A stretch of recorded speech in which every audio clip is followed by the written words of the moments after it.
آج 1 مئی ہے اور پوری دنیا میں آج کا دن لیبر ڈے کے طور پر منایا جاتا ہے، جسے اردو میں یوم مزدوراں کہتے ہیں۔ یعنی آج کے دن مزدوروں کی محنت اور ان کے حقوق کی آواز اٹھانے کے طور پر یاد کیا جاتا ہے۔ ہمیں یہ جاننا چاہیے کہ اسلامی نقطۂ نظر سے مزدوری کی کیا اہمیت ہے اور مزدوروں کے کیا حقوق ہیں۔ مزدوری کہتے ہیں کسی بھی شخص کا کوئی بھی کام کرنا اجرت کے بدلے میں، پیسے کے بدلے میں، کوئی بھی کام ہو اگر وہ اجرت کے بدلے میں ہے، اس کے بدلے میں اگر کوئی چیز لی جا رہی ہے تو اسے ہی مزدوری کہتے ہیں۔ شریعت اسلامیہ میں کام کرنے، محنت و مشقت کرنے، رزق حلال کو تلاش کرنے اور حلال آمدنی کمانے کی بڑی اہمیت بیان کی گئی۔ اللہ تبارک و تعالی نے قرآن کریم میں رسولوں کو بھی اور رسولوں پر ایمان لانے والے لوگوں کو بھی اس بات کا حکم دیا کہ دنیا کے اندر جو چیزیں حلال ہیں، پاکیزہ ہیں، آپ ان چیزوں کو استعمال کریں اور صحیح کام کریں، اچھے کام کریں، غلط کاموں سے کنارہ کشی اختیار کریں، دوری اختیار کریں۔ اللہ کا ارشاد ہے، یا ایھا الرسل کلوا من الطیبات واعملوا صالحا۔ اے رسولوں، پاکیزہ چیزیں کھاؤ اور استعمال کرو اور اچھے کام کرو۔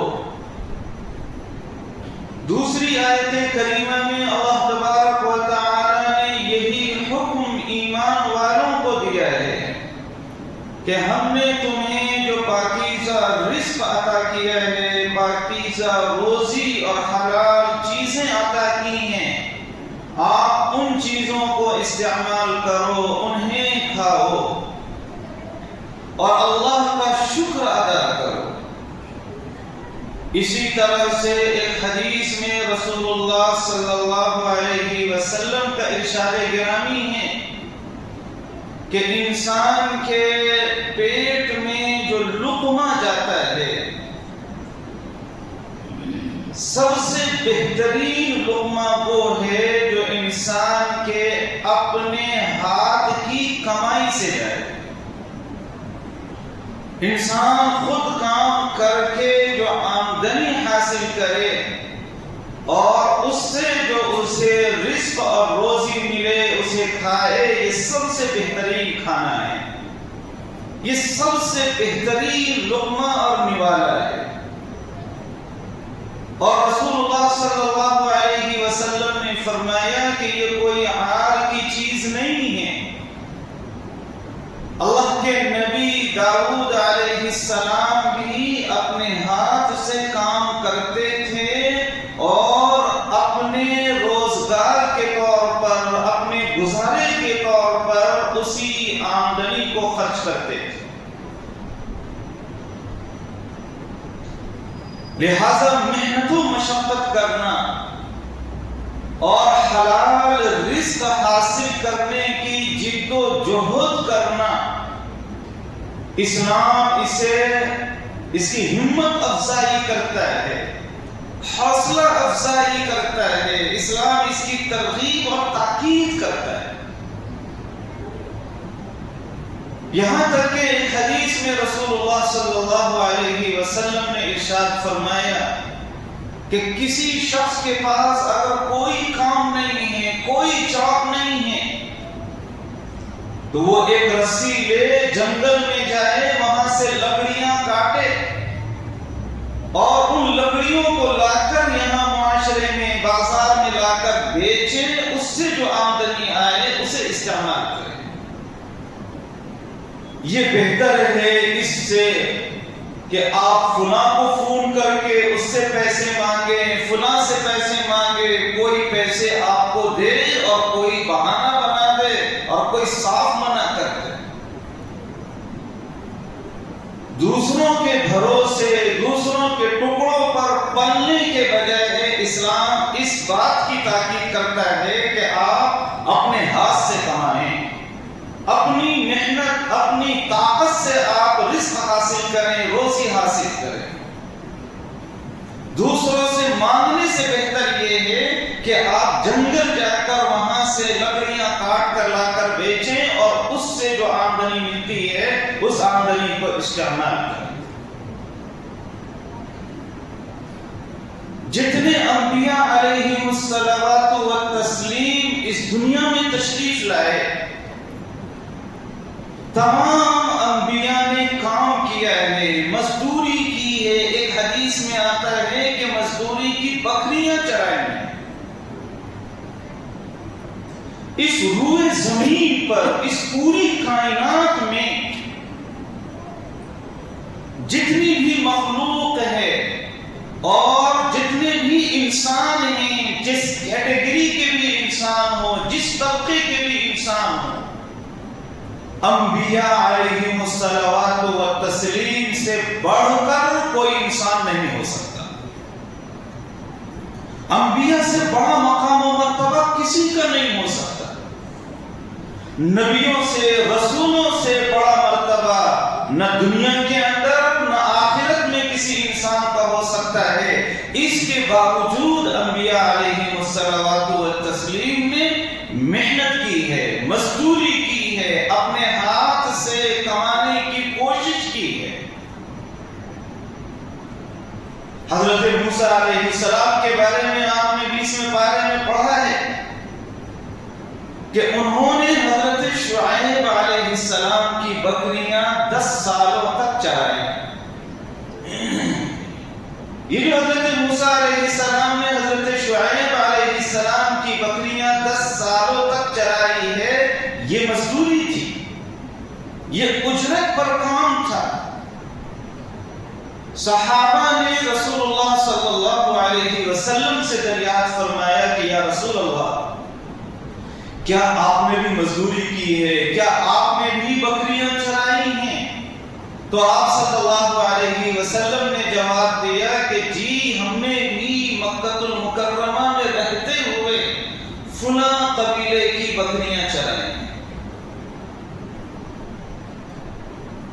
تو جب یہ انبیاء علیہم الصلوات والتسلیم کا پیشہ رہا ہے، جب نبیوں نے، رسولوں نے محنت و مزدوری میں کوئی عار محسوس نہیں کی، کام کرنے میں، اپنے ہاتھ سے رزق حاصل کرنے میں کوئی عار محسوس نہیں کی، کوئی شرم محسوس نہیں کی، تو ہمارا اور آپ کا شمار کس طبقے میں اور کس درجے میں ہوتا ہے؟ ہمیں بھی رزق حلال تلاش کرنا چاہیے۔ رزق حلال کے لیے ہمیں محنت کرنی چاہیے، مشقت کرنی چاہیے، ہمیں حلال آمدنی کے ذرائع تلاش کرنے چاہیے، اور اسی طرح سے ہمیں حلال آمدنی کمانے کی کوشش کرنی چاہیے۔ اسی کے ساتھ ساتھ شریعت اسلامیہ نے جو لوگ کام کرتے ہیں، محنت اور مشقت کرتے ہیں، مزدوری کرتے ہیں، ان کے حقوق بیان کیے ہیں۔ جیسے ایک حق ان کا یہ بیان کیا گیا ہے کہ کہ ان کے اوپر ان کی طاقت سے زیادہ بوجھ نہ ڈالیں. کسی کو ہم نے اجرت کے اوپر رکھا ہے، کام کے لیے رکھا ہے، تو جو کام ہمارے درمیان طے ہوا ہے صرف وہی کام کرانا چاہیے. اس کے علاوہ اس کی مجبوری، اس کی غربت اور اس کی عاجزی کا سہارا لیتے ہوئے، اس سے فائدہ اٹھاتے ہوئے اس سے دوسرے کام نہیں کروانے چاہیے. بہت سارے جو سیٹ ہیں جن کے انڈر میں بہت سارے لوگ کام کرتے ہیں، وہ اس طرح بھی کرتے ہیں کہ کبھی کبھار ضرورت سے زیادہ جو ہے کام لیتے ہیں. جتنا کام نہیں لینا چاہیے اس سے زیادہ کام لیتے ہیں، اور اس کی جو اجرت ہونی چاہیے کبھی تو وہ اجرت دی جاتی ہے اور کبھی وہ اجرت بھی نہیں دی جاتی. اس کی غربت کا فائدہ اٹھایا جاتا ہے، اس کی مجبوری کا فائدہ اٹھایا جاتا ہے کہ یہ ہمارے پاس سے جائے گا کہاں. اسی طرح سے رسول اللہ صلی اللہ علیہ وسلم نے فرمایا کہ آپ کے ماتحت جو لوگ کام کرتے ہیں، اگر ان سے کوئی غلطی ہو جائے، ان سے اگر کام کرنے میں کوئی چوک ہو جائے تو انہیں معاف کرنا چاہیے. بات بات کے اوپر انہیں سرزنش کرنا اور انہیں سزا دینا یہ درست نہیں ہے. آپ کو تعجب ہوگا کہ ایک صحابی نے رسول اللہ صلی اللہ علیہ وسلم سے دریافت فرمایا کہ یا رسول اللہ، میں اپنے نوکر کو یعنی میرے انڈر میں جو لوگ کام کرتے ہیں، میں انہیں دن میں ایک دن میں کتنی بار معاف کروں؟ انہوں نے 3 مرتبہ یہ سوال کیا. تیسری مرتبہ میں آپ صلی اللہ علیہ وسلم نے فرمایا 70 مرتبہ، 70 مرتبہ. یعنی ایک دن میں اگر 70 مسٹیک ہو رہی ہے اس سے، ایک دن میں اگر 70 مرتبہ وہ غلطی کر رہا ہے، تب بھی اسے معاف کرنا چاہیے، اس کو سزا نہیں دینی چاہیے. حضرت ابو مسعود انصاری رضی اللہ تعالی عنہ ایک صحابی ہیں، ان کی باندی سے ایک مرتبہ غلطی ہو گئی اور ان کی بکریوں میں سے ایک بکری کو بھیڑیا لے گیا. حضرت ابو مسعود انصاری رضی اللہ تعالی عنہ نے اس باندی کو ایک چانٹا رسید کیا، ایک چانٹا مارا. رسول اللہ صلی اللہ علیہ وسلم نے پیچھے سے دیکھ لیا. آپ صلی اللہ علیہ وسلم نے زور سے فرمایا کہ اے ابو مسعود، تم سے بھی زیادہ طاقتور کوئی اور ہے. تم جو یہ اپنی باندی کے اوپر، اپنی نوکرانی کے اوپر، اپنے ماتحت کام کرنے والے کے اوپر یہ زیادتی کر رہے ہو، سزا دے رہے ہو، اپنا غصہ نکال رہے ہو، تمہیں یاد رکھنا چاہیے کہ تم سے بھی غلطی ہوتی ہے اور تم سے بھی زیادہ طاقتور کوئی اور ہے، وہ بھی تمہیں سزا دے سکتا ہے. حضرت ابو مسعود انصاری رضی اللہ تعالی عنہ نے پیچھے مڑ کے دیکھا کہ یہ آواز کہاں سے آ رہی ہے. دیکھا کہ رسول خدا صلی اللہ علیہ وسلم نے. تو حضرت ابو مسعود انصاری رضی اللہ تعالی عنہ نے فوراً اس باندی کو آزاد کر دیا. انہوں نے عرض کیا کہ یا رسول اللہ، میں اپنے اس گناہ کا کفارہ ادا کرنا چاہتا ہوں اور میں اس باندی کو آج سے آزاد کرتا ہوں. یہ بہت بڑا عمل اور بہت بڑی قربانی ہوتی تھی اس زمانے میں، کسی غلام کو آزاد کرنا، کسی باندی کو آزاد کرنا. رسول اللہ صلی اللہ علیہ وسلم نے فرمایا کہ اگر تم اپنے اس گناہ کے کفارے کے طور پر اسے آزاد نہ کرتے تو جہنم کی آگ تمہیں لپٹ جاتی. اس سے معلوم ہوتا ہے کہ ہمیں ہمارے انڈر میں جو لوگ کام کرتے ہیں، جو لوگ محنت و مزدوری کرتے ہیں، اجرت کے اوپر ہمارے پاس کام کرتے ہیں، چاہے ہماری فیکٹری میں کام کرتے ہوں، چاہے ہمارے گھر میں ایک دن کے لیے 2 دن کے لیے کام کرتے ہوں، آفس میں کام کرتے ہوں، یعنی پرماننٹ کام کرتے ہوں، یہ اسی طرح سے عارضی طور پر، ٹیمپرری طور پر کوئی کام کرنے کے لیے آیا ہو، تو ہمیں ان کے اوپر سختی نہیں کرنی چاہیے، ہمیں ان کے ساتھ حسن سلوک کے ساتھ پیش آنا چاہیے، بہتر طریقے پر ہمیں پیش آنا چاہیے۔ اس سے زیادہ کیا اسلام کی تعلیم ہوگی، اور مزدوروں کے حقوق جو اسلام میں بیان کیے ہیں وہ اس سے زیادہ کیا ہوں گے۔ ایک مرتبہ حضرت ابو ذر غفاری رضی اللہ تعالی عنہ کو نبی پاک صلی اللہ علیہ وسلم نے ان کی کسی غلطی کے اوپر تنبیہ کرتے ہوئے فرمایا کہ تم جو کھانا کھاؤ اپنے نوکر کو بھی وہی کھلاؤ، تم جو کپڑے پہنو اپنے نوکر کو بھی وہی کپڑے پہناؤ۔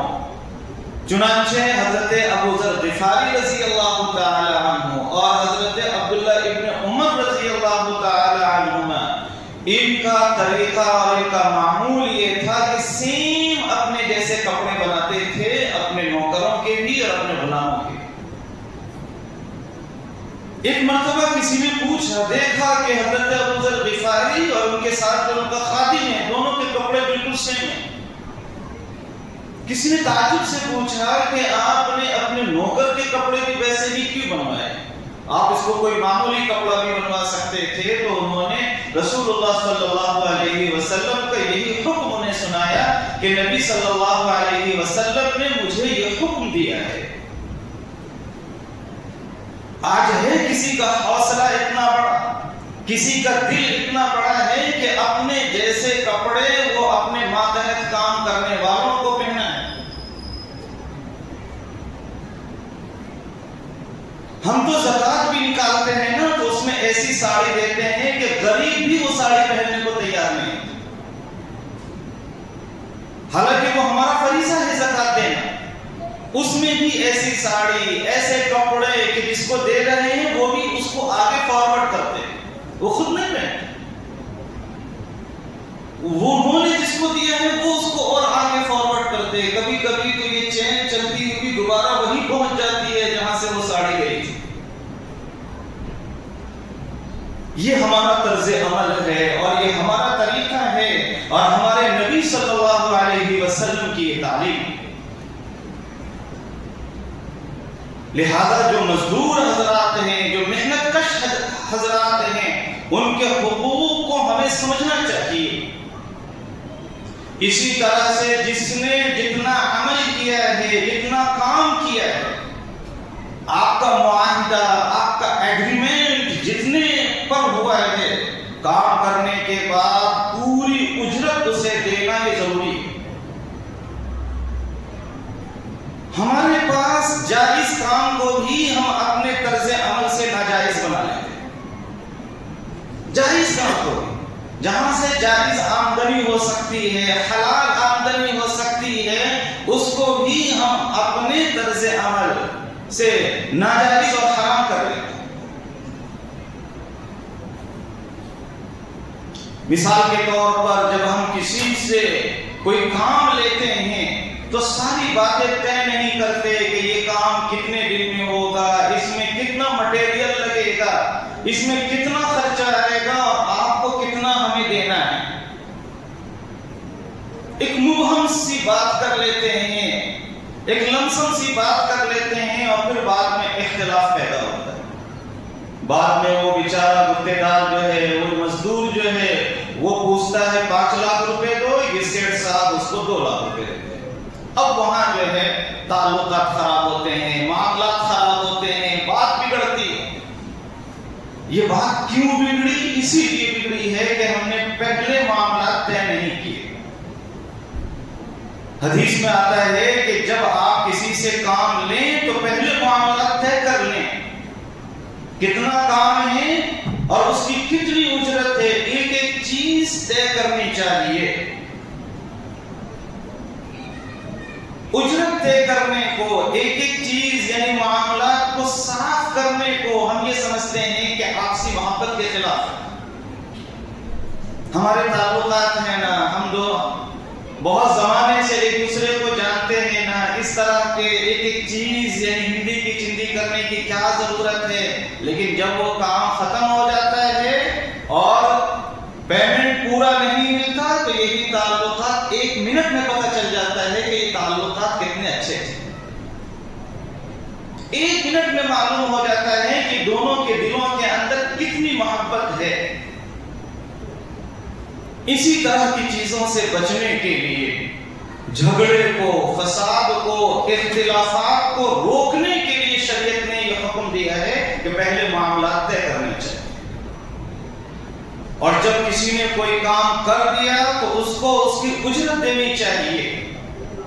ابن ماجہ کی روایت ہے، سنن ابن ماجہ کی روایت ہے، اعطوا الاجیر اجرہ قبل ان یجف عرقہ، آپ مزدور کو اس کی اجرت پسینہ سوکھنے سے پہلے دو۔ یہ ہمارے نبی کی حدیث ہے، یہ کوئی ویسا مقولہ نہیں، یہ حدیث شریف میں سنن ابن ماجہ، یہ حدیث کی ایک بڑی کتاب ہے، اس میں یہ حدیث ہے، ہمارے نبی کی حدیث ہے۔ پسینہ سوکھنے سے پہلے اس کو اجرت دے دو۔ ہمارا طرز عمل کیا ہے کہ ہم اس دن اجرت نہیں دیتے، ٹال مٹول کرتے ہیں۔ اگر پیمنٹ دی بھی تو تھوڑی سی پیمنٹ دیتے ہیں، باقی نہیں دیتے۔ بسا اوقات ایسا بھی دیکھا گیا ہے کہ کام کرنے والا اپنے کام کے پیسے ایسے مانگتا ہے سیٹ صاحب سے جیسے بھیک مانگ رہا۔ بڑے ادب کے ساتھ کھڑا ہونا پڑتا ہے کہ حضرت ہمارے پیسے دے دو، بہت لجاجت کے ساتھ، اور جتنی اس کی تربیت نہیں ہوئی ہے اس سے زیادہ اوور ایکٹنگ کر کے وہ اپنا ادب ظاہر کرتا ہے، احترام ظاہر کرتا ہے۔ یہ اس کو کیوں کرنا پڑ رہا ہے؟ اس لیے کہ سامنے والا جو ہے وہ صحیح انسان نہیں ہے، اس کا مطلب یہ ہے وہ صحیح بات سننے کی صلاحیت نہیں رکھتا ہے۔ اس کو اگر کہا جائے کہ میں نے اتنا کام کیا ہے، اتنے پیسے ہوئے ہیں، دیجیے، بالکل سمپل سی بات ہے، سادی سی بات ہے، اس کو دینا چاہیے، دینا پڑے گا اس کو، لیکن اس طرح کی جو ہے نا بات وہ سننا گوارا نہیں کرتا ہے۔ وہی سمجھتا ہے، وہ سیٹ صاحب یہ سمجھتے ہیں کہ یہ ہمارے احترام کے خلاف ہے، ہمارے اسٹیٹس کے خلاف ہے کہ ہمارے پاس جو لوگ کام کر رہے ہیں وہ اس طرح سے بات کر رہے ہیں۔ کیا آپ کا اسٹیٹس ہمارے نبی صلی اللہ علیہ وسلم سے زیادہ بڑھ گیا ہے؟ ایک صاحب کا قرض تھا رسول اللہ صلی اللہ علیہ وسلم کے اوپر، وہ صاحب قرض اپنا پوچھنے کے لیے آئے اور غصے میں بات کرنے لگے۔ بعض صحابہ کو، جانشاروں کو گرا گزرا کہ یہ شخص رسول اللہ صلی اللہ علیہ وسلم سے اس طرح سے بات کر رہا ہے۔ نبی صلی اللہ علیہ وسلم نے صحابہ کو دیکھا کہ وہ کیا چاہ رہے ہیں، فوراً حضور نے منع فرمایا، نہیں، یہ صاحب حق ہے اور صاحب حق کو بات کہنے کا حق ہے، اس کا حق میرے اوپر ہے اور اس کو مجھے بات کہنے کا حق ہے، لہذا آپ اس کو کچھ نہیں کہہ سکتے۔ آج کل اگر کوئی سیٹ صاحب کو کہہ دے، پرنسپل صاحب کو کہہ دے، اسی دن نوکری سے نکالتے ہیں۔ تنخواہ بھی اگر جا کر پوچھ لیں، اپنے کام کے پیسے بھی اگر جا کر پوچھ لیں تو اسی دن نوکری سے نکالتے ہیں۔ کیوں بھائی؟ کیا اس نے کوئی غلط کام کیا ہے؟ اس نے اپنا حق مانگا ہے، کیا وہ آپ کا حق چھین رہا ہے؟ آپ کی شان میں کون سی گستاخی ہو گئی؟ ہمارے نبی صلی اللہ علیہ وسلم نے فرمایا، خیارکم احسنکم قضاءً، تم میں بہترین وہ ہے جو بہتر طریقے پر ادا کرتا ہے اپنا، اس کے اوپر جو حقوق ہیں وہ حقوق ادا کرتا ہے۔ کسی کو پیسے دینے ہیں، کسی کو پیمنٹ کرنا ہے تو بہتر طریقے پر اس کو ادا کریں، اچھے سے اچھے طریقے پر اس کو ادا کریں۔ اچھے سے اچھے طریقے پر ادا کرنے میں یہ بھی شامل ہے کہ آپ پورا پیمنٹ اسے دیں، ٹال مٹول نہ کریں۔ یہ بھی شامل ہے کہ بروقت آپ اس کو ادا کریں، اس میں بھی ٹال مٹول نہ کریں۔ اور یہ بھی شامل ہے کہ پوری عزت و احترام کے ساتھ اس کی جو سیلف ریسپیکٹ ہے اس کو برقرار رکھتے ہوئے آپ اس کو اس کے پیسے اور اس کی اجرت عطا کریں۔ بہت سارے لوگ پیسے رہتے ہوئے ان کے پاس پیسے ہیں پھر بھی کام والوں کو پیسے نہیں دیتے، بولتے آ جانا، کل آنا، پرسوں آنا، اس کے آنے جانے میں اتنا خرچہ اس کا پیٹرول کا ہو جاتا ہے کہ جتنے پیسے آنے ہیں اس میں سے ایک بڑا حصہ پیٹرول میں ہی اور سیٹ صاحب کے پاس آنے جانے میں ہی گزر جاتا ہے۔ قرآن کریم میں اللہ فرماتے ہیں لا تحسبن اللہ غافلا عما يعمل الظالمون، آپ اللہ کو غافل مت سمجھو، ظالم لوگ جو حرکتیں کر رہے ہیں آپ اللہ کو غافل مت سمجھو، یعنی اللہ تبارک و تعالی ہر ایک کی حرکت کو اور اس کے ظلم کو دیکھ رہے ہیں، گرفت آئے گی، پکڑ آئے گی۔ اور رسول اللہ صلی اللہ علیہ وسلم نے ایک حدیث میں فرمایا ملعون من ضار مسلما، جو شخص کسی مسلمان کو تکلیف پہنچائے، نقصان پہنچائے، وہ ملعون ہے۔ رسول اللہ صلی اللہ علیہ وسلم اس پر لعنت بھیج رہے ہیں۔ ایک دوسری حدیث میں ہی کہ جو کسی شخص کو نقصان پہنچائے گا اللہ اسے نقصان پہنچائے گا، جو تکلیف پہنچائے گا اللہ اسے تکلیف پہنچائے گا۔ تو ہمیں جو بہت ساری تکلیفیں ہوتی ہیں، بڑے بڑے بہت سارے سیٹ صاحب ہیں، ہر چیز اویلیبل ہے پھر بھی پریشان ہے۔ یہ پریشانی آ رہی ہے، ایک پریشانی ختم نہیں ہوتی کہ دو پریشانیاں نہیں کھڑی ہو جاتی ہیں۔ کیوں کھڑی ہو رہی ہیں؟ بہت سارے اسباب ہو سکتے ہیں، ان میں سے یہ بھی سبب ہو سکتا ہے کہ آپ کے انڈر میں جتنے لوگ کام کرتے ہیں وہ آپ سے خوش ہیں یا نہیں، آپ ان کے حقوق ادا کر رہے ہیں یا نہیں کر رہے۔ کہیں اس حدیث کی بنیاد پر، اس حدیث کے مصداق آپ کو نہیں ہے کہ آپ ان کو تکلیف پہنچا رہے ہیں اور اللہ آپ کو تکلیف پہنچا رہا ہے۔ لہذا ہمیں ان چیزوں سے بچنا چاہیے۔ اللہ تبارک